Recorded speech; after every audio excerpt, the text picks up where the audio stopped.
Hello there, I'm Guildmaster Dan, and welcome to another intermission video between alignment segments.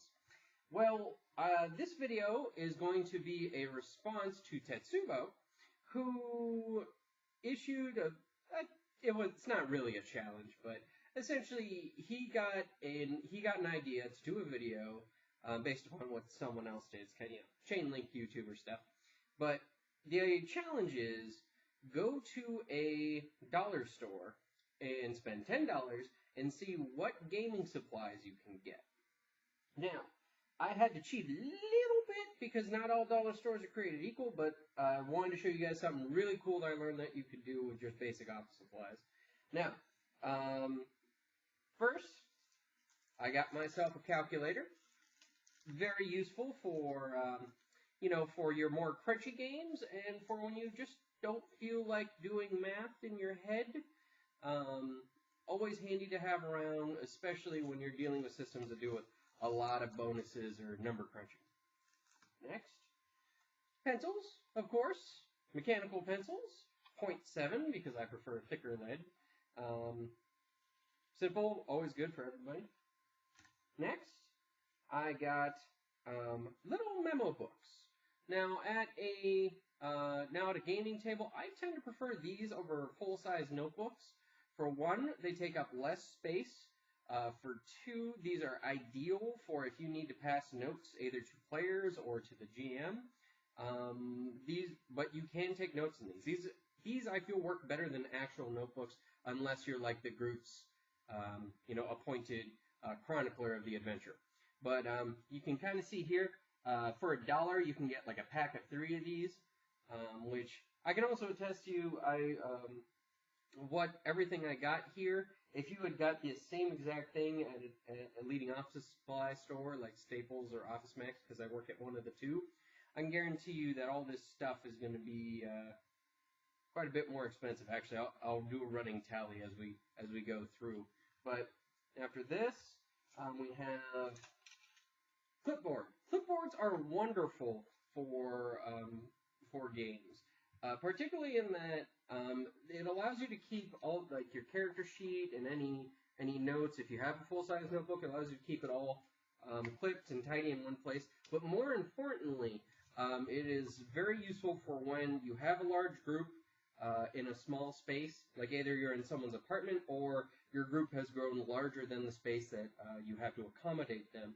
This is wonderful because this gives you a surface to roll on again. So you don't actually have to be at the table with everybody. You could be standing behind them, and you can get your rolling done on here.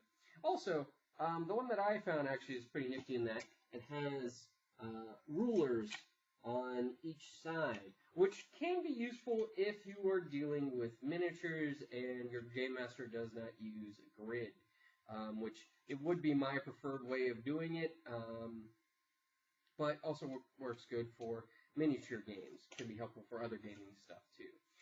Next, this is the part that was most expensive, but still immensely cheaper by going to a dollar store for, and this is what I had to cheat on a little bit.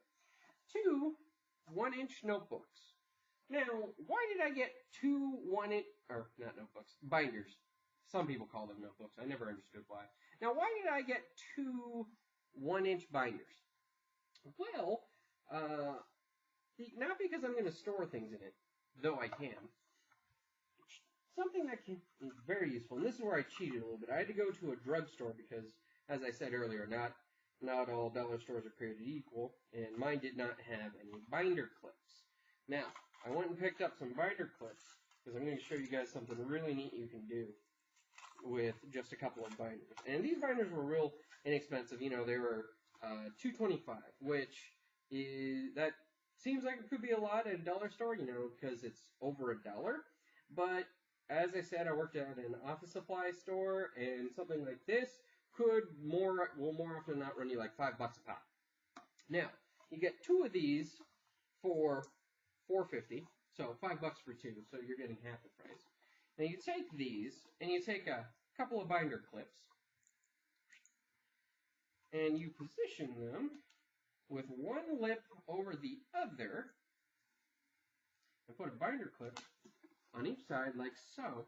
And now 2 binders turn into a Game Master screen.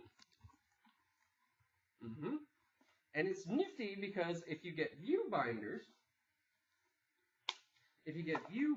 like this, you can still use the outside lip to put in any images you want. You're not bound to, whatever game you bought the Game Master screen to. You can put whatever images you want in here, and more importantly, it's interchangeable for when you're running different games. Now, even further versatile, one of the other big things about Game Master screens is having all the useful tables on the inside.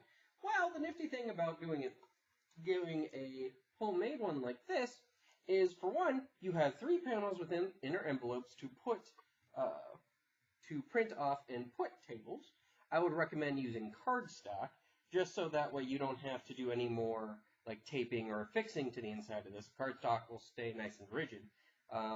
But also, you have the rings here. So what you can do is take a single sheet protector or heavy-duty sheet protector, put it in here, and you can put sheets on both sides of it. So now you have even more versatile. You have 3 panels of tables there, and then you have 2 shifting panels of, like, we'll just pretend this is one. Then you have 2 shifting panels of tables as well. Once again, I would suggest cardstock just to keep it rigid. But now you have a lot more versatility than a normal Game Master screen, and you got it for under $5. Very useful. I wanted to show you guys this, so I cheated a little bit to get the additional binder clips from the store. Now, granted, when you get a binder clips, you're going to get a few of them, and actually, even though you only need the 2 to hold it together, I'd probably recommend 4. That way, you could do it on the bottom too, since they fold over, they'll stay nice and flat. But that'll make it a little more sturdy. But once again, this is what I'm really happy with. Yeah. And under $5. So, we're looking at $10 plus the overpriced $2 I had to spend at the grocery store just to show you guys with the binder clips. But even leaving those binder clips out, let's say you have binder clips at home, and you just have the 2 binders, the clipboard, the memo pads, the pencils, and the calculator. At these came to $10 at a dollar store. At Staples or Office Max, let's see here, you're looking at $3. $2.50.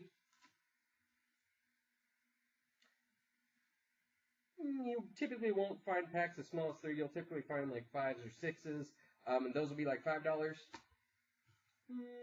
$3. And for 2 of these, again, that's $5 a pop. You're looking at $10 for 2 binders. So 10, 13. What should I say for this? This probably like $3. 16. $18.50, $21.50. So $21.50 for all this at like a leading office supply store, for $10 at an office at a Dollar General or a Dollar Tree at your dollar store. And all gaming stuff, easy to pick up.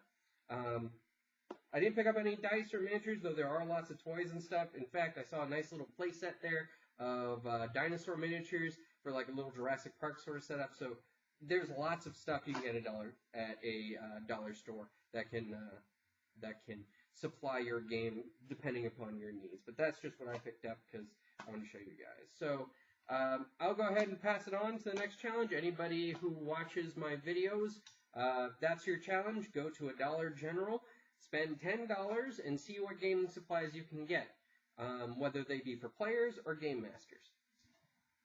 And next week, you can expect the next alignment video. Ta!